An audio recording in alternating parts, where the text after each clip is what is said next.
Sí.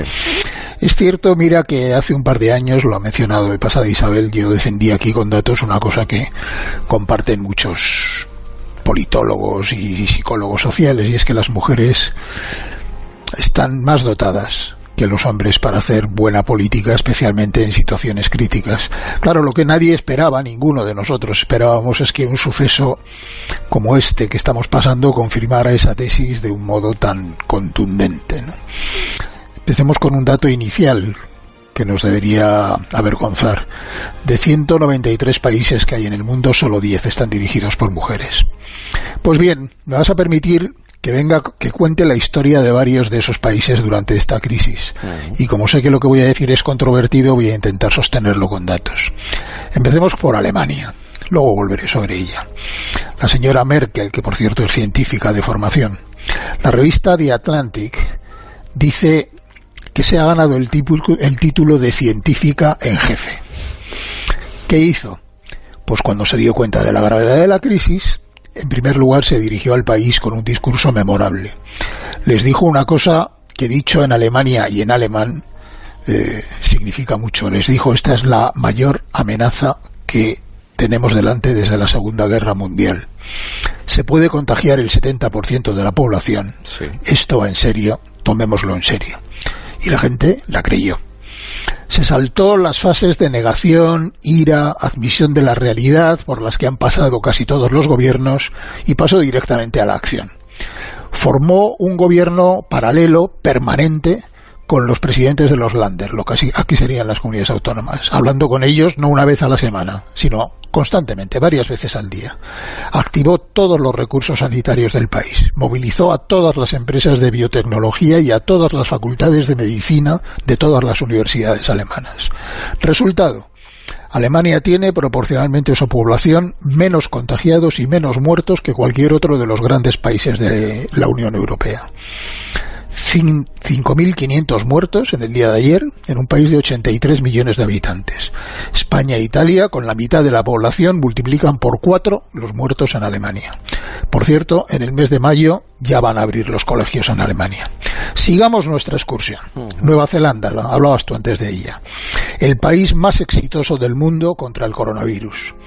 La primera ministra, Jacinta Ardern, cuando solo había 6 personas contagiadas y ninguna fallecida en su país, llamó a la población a confinarse voluntariamente y cerró la frontera para que nadie pudiera entrar en el país. De camino, ella y su gobierno se bajaron el sueldo un 20%. 17 muertos en un país de 5 millones de habitantes. Taiwán. En cuanto su gobierno vio lo que estaba pasando en la China continental, que está ahí al lado, no esperó ni un día. En enero, tomó 124 medidas para bloquear el virus. En enero, Taiwán producía 2 millones de mascarillas al día. Por cierto, acaba de enviar 10 millones de mascarillas a Europa y a Estados Unidos. A día de ayer, 6 personas fallecidas en una población de 24 millones. Vamos a Islandia. Desde el primer día, el gobierno islandés ofreció test gratuitos para toda la población, sin distinguir entre sintomáticos o asintomáticos. Es el país que más test ha hecho en proporción a su población. Y además montó un sistema exhaustivo de seguimiento de las personas contagiadas, aislando a todos sus contactos. Ello le permite tener los mejores datos del mundo sobre la propagación de la epidemia y por eso se ha permitido hacer no un confinamiento masivo, sino un confinamiento selectivo, obligatorio para las personas en riesgo y voluntario para el resto. Y para incentivarlo, prometió el sueldo completo a los que se confinaran voluntariamente, aunque perdieran su empleo. En Islandia han muerto 10 personas por el coronavirus. Finlandia tiene la jefa de Estado más joven del mundo, Sanna Marin, 34 años, una millennial al frente del Estado. Y señalo lo de la millennial porque actuó como tal. Además de reaccionar a toda velocidad, usó a los influencers de las redes sociales como agentes para sensibilizar a la población. Aquí hablamos de los bots. Bueno, pues ella se alió con los influencers y ellos son los que difunden masivamente toda la información que le suministra el gobierno. Recuerdo que Finlandia es el país más digitalizado del mundo. 172 muertos para 6 millones de habitantes. En la Comunidad de Madrid, que también tenemos 6 millones de habitantes, vamos por 8.000 muertos. Noruega, pues lo mismo. confinamiento temprano, seguimiento exhaustivo de los casos. Pero la primera ministra hizo algo más. Montó una rueda de prensa dirigida exclusivamente a los niños. Solo ellos podían hacerle preguntas. Y no les ocultó nada. Les explicó claramente que era correcto que estuvieran asustados y que tomaran precauciones, y la creyeron. Los niños noruegos hoy son los principales aliados del gobierno para forzar a sus padres al confinamiento y a tomar precauciones. Ella dijo, en una crisis como esta, los niños deben sentir que los tomamos en serio. En Noruega han muerto 194 personas. Tiene 5 millones de habitantes. Dinamarca repite el modelo: reacción rápida, test masivos, seguimiento de los contagios, confinamiento selectivo, y también aquí se garantiza el 70% del salario a quienes se confinen voluntariamente aunque pierdan el empleo. ¿Qué tienen en común estos 7 países? Primero, cifras de contagios y muertes muy inferiores a las de sus vecinos. Máxima eficiencia en la lucha contra la epidemia.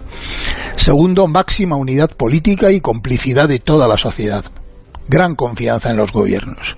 Tercero, la previsión de que soportarán mejor la recesión que viene, con menos pérdidas de empleos y de empresas. Y cuarto, una mujer liderando y dirigiendo el país. Mira, no puede ser casualidad que si solo el 5% de los gobiernos del mundo están dirigidos por mujeres, tú coges la lista de los 12 países más eficientes y el 60% están gobernados por una mujer. 7 de 12. Estas cosas no suceden por casualidad. Además, parece haber un estilo común en todas ellas. Combinan 3 elementos: capacidad de decisión rápida e inmediatamente ejecutiva, es decir, son muy ejecutivas, mensajes efectivos, claros, transparentes y a la vez empáticos, un estilo de comunicación completamente distinto al que estamos viendo en otros lugares, y gran creatividad en las soluciones, buscar novedades. Insisto en los números porque sé que lo que estoy diciendo es controvertido. Mira, muertos por 100.000 habitantes: Alemania 6,7, Dinamarca 6,8, Noruega 3,6, Islandia 2,8, Nueva Zelanda 0,3. No llega ni siquiera a un muerto por 100.000 habitantes. Términos comparativos: España 47 muertos por 100.000 habitantes, Italia 42 muertos, Francia 33. Se está hablando mucho de esto en la prensa internacional, mucho menos en España.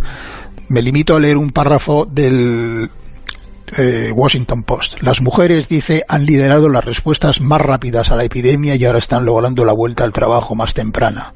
Tienen menos margen de error porque han demostrado ser más previsoras.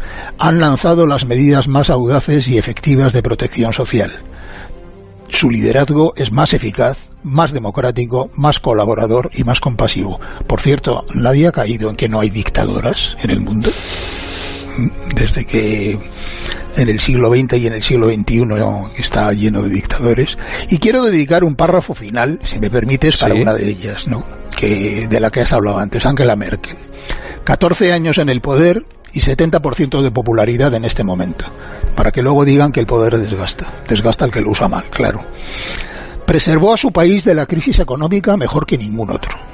Se comprometió a fondo en la crisis de los refugiados, jugándoselo todo, jugándose la carrera política. Admitió a 1 millón de refugiados en Alemania, muchísimo más que los gobiernos que presumen de progresistas. Siendo conservadora, ha sido inflexible con la extrema derecha populista y ha bloqueado cualquier acuerdo con ella. Sostiene un gobierno de gran coalición desde hace 7 años y ahora está encabezando la respuesta más eficaz de todos los países desarrollados a la pandemia, y su país es el mejor preparado para afrontar la recesión. Para mí, es el gran personaje político de este principio del siglo XXI. Moraleja, lo ha dicho Isabel antes y lo repito ahora: a la política convencional le sobra testosterona y le faltan muchas más mujeres en el poder. O dicho de una forma más directa, espero que no haya muchos niños oyendo: los cojones, Jaime, son un estorbo para la política.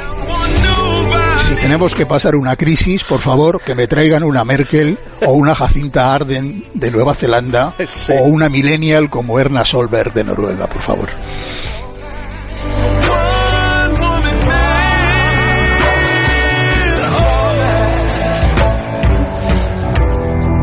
¿Y tú crees que esto es polémico, lo que acabas de contar, Ignacio? ¿Tú crees que yo estoy seguro que en estos momentos habrá mucha gente que esté oyendo esto y que esté sintiéndose hasta ofendido. Bueno, pues pero por eso he querido apoyarlo con datos, porque es que es incontrovertible, ¿no? Es que es evidente que las mujeres tienen una serie de atributos, capacidades, entre las que las hacen particularmente eficientes, no solo compasivas, no solo es un problema de que sientan mejor el dolor ajeno y de que no, es que cuando se trata de tomar decisiones ejecutivas, rápidas, complejas y tal, es que van directamente a ello y demuestran una capacidad de reacción y de ejecutividad, y yo creo que tiene mucho que ver con esto que te decía al final, con una frase un poco provocativa, sí. y es que a nosotros, a los hombres, les sobra, tenemos un depósito de testosterona, ¿verdad?, de enfrentamiento. Lo ha dicho también Isabel en el atajo. Yo, claro, nunca lo vamos a saber, ¿no?, pero yo tengo la convicción de que si en el apestoso año político 2019 que hemos pasado hubiera habido 5 mujeres al frente de los 5 grandes partidos españoles, nos habríamos ahorrado el espectáculo de elecciones repetidas, bloqueo del país, y no, estoy convencido de que España habría tenido un desarrollo político, incluso los 5 años de bloqueo que nos hemos pasado. Si el país hubiera estado dirigido por mujeres y los partidos políticos, estoy seguro que nos habría dado, porque por mis cojones, ¿verdad?, es que es muy terrible, ¿no?, para hacer buena política, ¿eh? Y la buena política, insisto, no solo es que tengan un sentido. Hablábamos hace 2 años, ¿te acuerdas?, de que son más civilizadas, más cívicas. Sí. Es verdad, lo son. Tienen un sentido mucho más grande del interés colectivo y son extraordinariamente más pragmáticas que los hombres. Lo que no entiendo es cómo, ante estos datos que son aplastantes, seguimos con 183 países sobre 193 gobernados por hombres. Cambiará, Ignacio. Esto cambiará, seguro, debe cambiar. Llegamos a las señales horarias. Cuídate mucho, Ignacio. Te mando un abrazo muy